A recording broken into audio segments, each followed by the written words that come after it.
Hello and welcome. If you're new here, I'm Rachel and I share what's for dinner videos. If you've been here before, thanks for coming back to check out what we put on our family's table this week.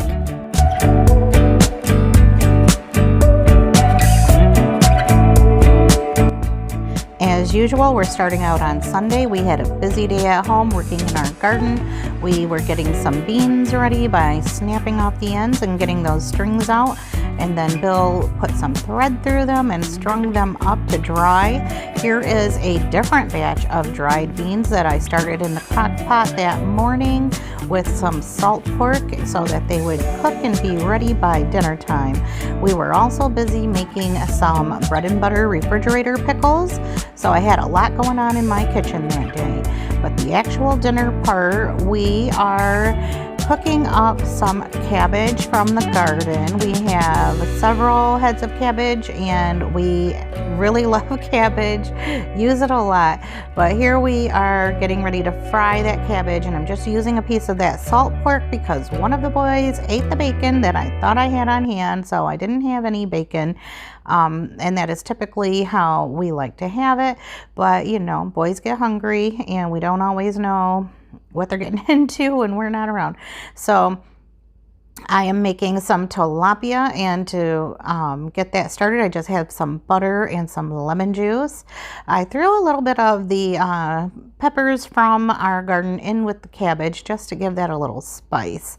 So like I was saying, I just used some minced garlic, some salt and pepper, and some Old Bay, and some lemon juice on our fish. And then I just spooned over that garlic and buttery lemony sauce or whatever this is in the pan over the fish while it was cooking. And then once it was done on the one side, I gave it a flip, and tilapia is so fragile, it just wanted to fall apart on me, but we did hold it together and it turned out just fine. I just made sure that I had some seasoning on both sides, and then just continued to spoon that butter over top. I also had some trout in my freezer that I had bought a couple months ago, and I wanted to use that up as well. So figured while I was cooking this fish that I would make that as well. Everybody else in the house wanted the tilapia, of course, because it's a nice, safe, and mild tasting fish. So I was the brave one and ate the trout, although, I mean, it was very good and I knew it would be. So here I am just plating up the tilapia and just spooning the remainder of that sauce on top. And then I'm going to put that aside while I finish cooking up the other pieces of fish. And I'm going to do it the same way with the same seasoning. And I'm just going to make sure that I get that skin extra crispy because that's just how I like it.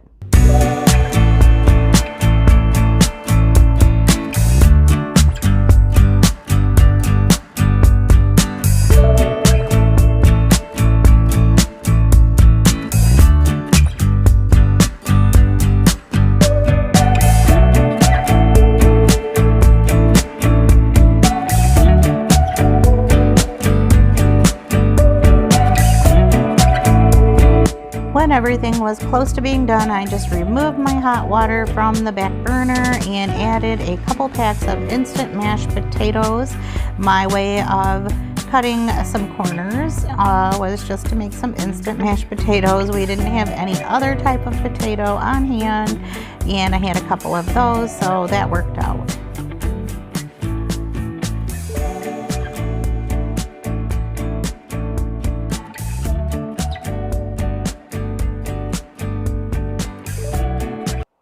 We don't eat a lot of fish, usually because it's a mess. We usually batter and fry our fish, but this could be my new favorite way to make fish. And here is my plate with those beans, mashed potatoes, and the fried cabbage. And this would have been a prettier plate if I would have cut my fish into smaller pieces, but I knew all along I was going to eat that whole piece. And the skin was so good on that fish. It was super crispy and delicious. We usually have dessert on Sundays, but I didn't prepare my ice cream maker bowl, so I had to use the store-bought this time, and there were no ice cream toppings in the stores, so I had to settle for maraschino cherries and whipped cream. So why not have like 5, 6, or 7, right? Oh, and one on top.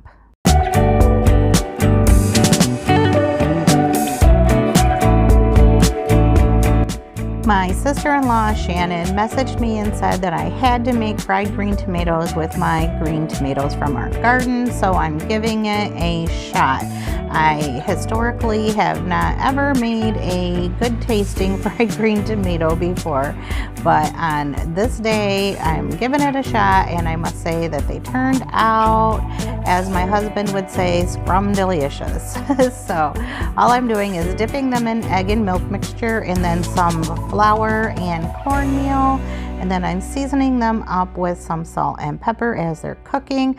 I did also, as you may have noticed, seasoned my tomatoes with salt first. I'm also cooking up some hash browns just because it's what we had in our freezer. We had no other potatoes. I don't know. I need to go grocery shopping, I guess. And then here is how those tomatoes are coming along, and they turned out perfectly. They were crispy, they were soft and flavorful. I just cooked them in some avocado oil and they were delicious. Bill was cooking dinner on this night, although I did seem to take over on some areas of it, but he did cook some steaks on the grill for us, and they were perfectly cooked to my liking. I like mine medium. He likes well done, so he's getting better at the whole medium thing. We did make up another cabbage from our garden with some bacon this time, and then I'm just making my plate. I'm stacking those fried green tomatoes in there. I just really thought that was the star of dinner. I mean, the steaks were super good too.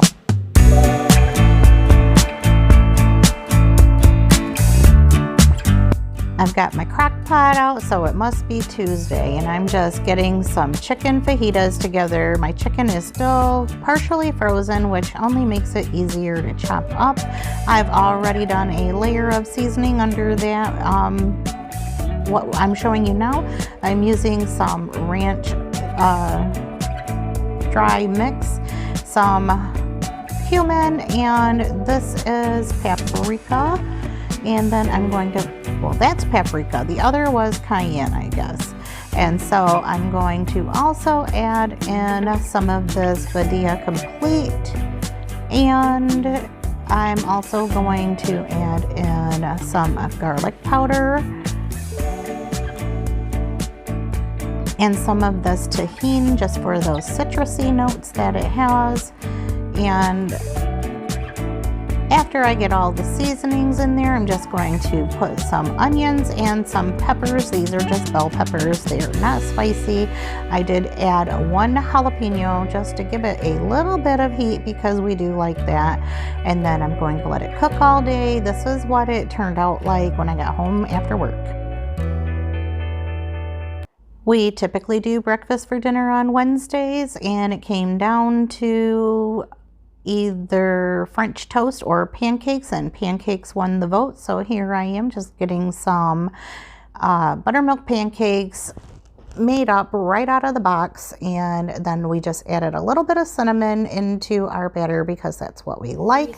We're having some sausage along with that, and I am going to just get them flapjacks cooking in my cast iron skillet. I'm cooking them in some coconut oil. I really like the flavor that coconut oil gives to pancakes, and I like to make them in my cast iron skillet just so that I can get that nice crispy edge to them. And they always seem to turn out so nice and golden brown when you cook them in cast iron.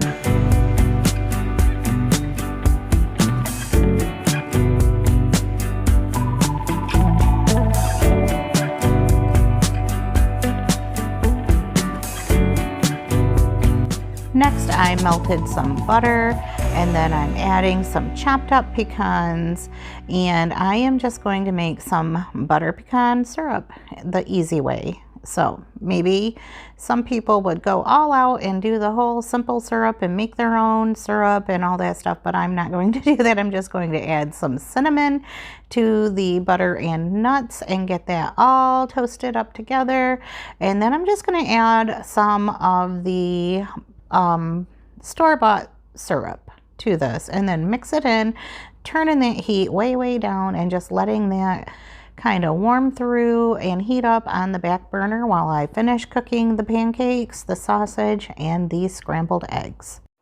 And that is a very simple and easy breakfast for dinner, or in this case it might even possibly be dessert for dinner, because these pancakes were truly delicious and sweet. We had a really balanced sweet and savory thing going on here on this night.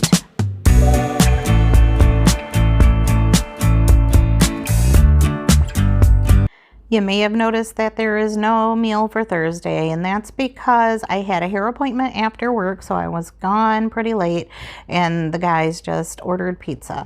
So here it is Friday. I had a Zoom meeting, but I rushed home after work and whipped up a, I don't know, the guys here call it homemade hamburger helper, but it is just seasoned ground beef and boxed macaroni and cheese mixed together. So on the back burner, I have some canned green beans with some butter and salt just heating up in a little pan. And I'm telling you, the green beans from the store just are not the same when you've been eating green beans out of the garden all summer, but they did the trick and rounded out this meal. So all I'm doing is gonna cook up this meat, drain it, and then I add my cooked noodles and then all of the ingredients that the boxed macaroni and cheese calls for. I do pour in a little bit extra milk for this whenever I make it, because I usually add in a few slices of like Kraft sliced cheese slices. Okay, trying to talk, but it's not working. So anyway, didn't realize when I started cooking that we didn't have any cheese slices. So this ended up being a little bit soupier than I wanted it to be. And I found some mozzarella cheese in the fridge, not very much, but I added that as well just to kind of thicken it up. And macaroni and cheese does thicken up after it sits a while, so what you get to see here is not exactly what the end product is. And of course I'm adding more black pepper because I love black pepper like that. And so because I do, and that's the way I cook, my family loves it now too. So did they have any other choice? And I just had some of those pickles that I made earlier in the week with that.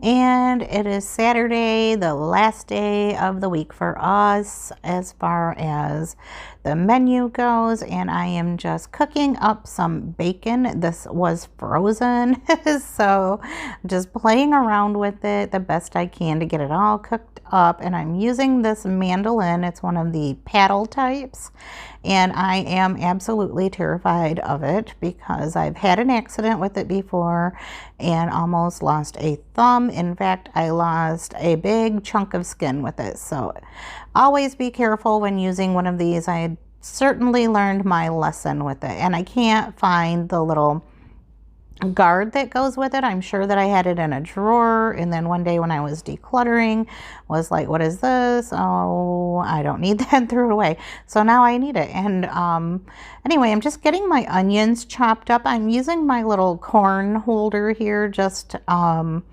to keep a grip on whatever I'm putting on here, the cucumbers and the onions. And it worked good for a while, but then I end up not using it because you can only go so far down with it because the little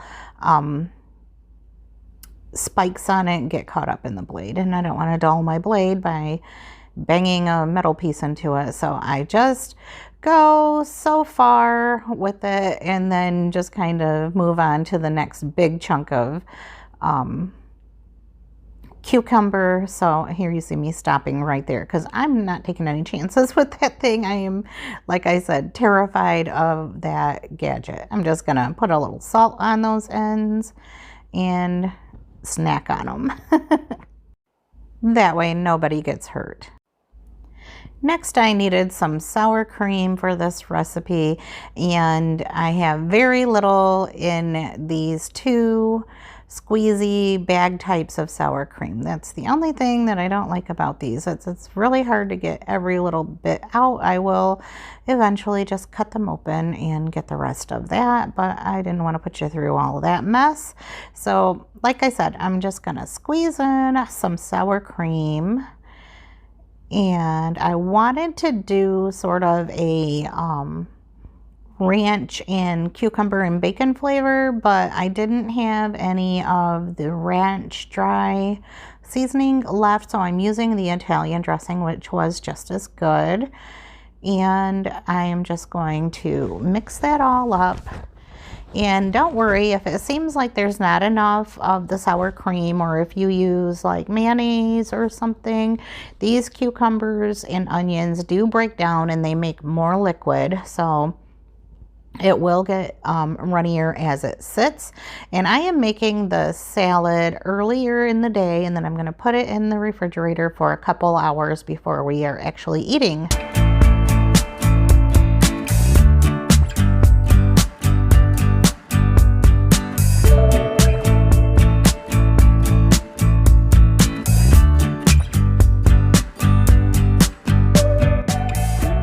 We had so many cucumbers from our garden. I'm just trying to make sure that they all get used up and don't get wasted. I've made pickles and we've used them in salads. We've been snacking on them raw. And so I thought this cucumber and onion salad would be perfect. And of course, if you add bacon to most things, it makes it just all that much better.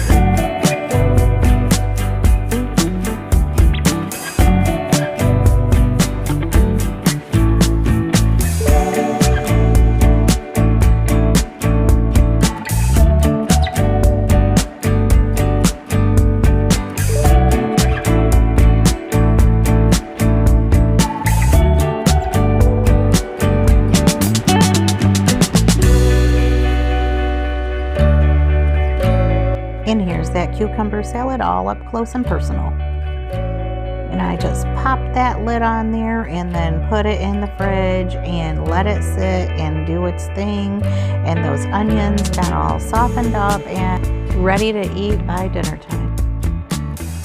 I'm just throwing the rest of the chicken fajita leftovers into a skillet with a little bit of avocado oil. I'm adding some of this tomato bouillon and a can of tomatoes with diced green chilies, and then I'm going to mix it all up and let that kind of cook in.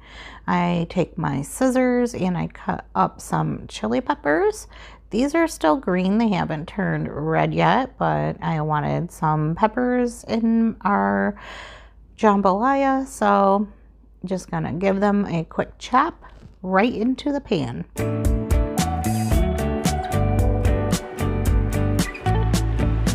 Next, I did the same thing with a jalapeno.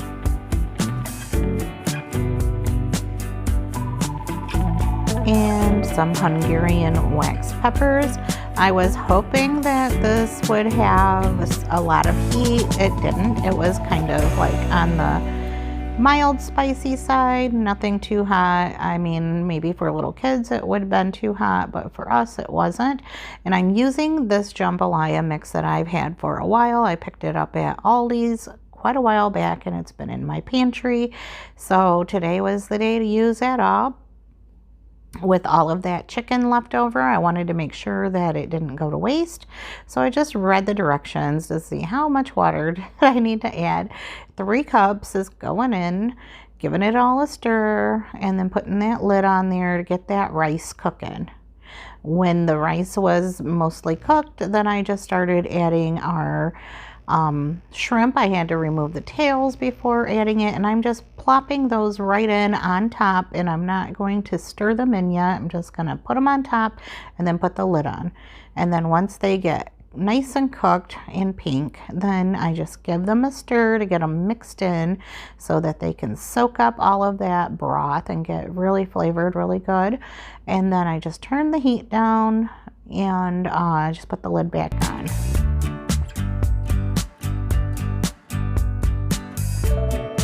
To go with our jambalaya, I just made some hoe cakes using some Jiffy cornbread mix, and we sliced up some tomatoes from the garden. And that is our last meal of the week. And that's gonna be it for this week's What's for Dinner.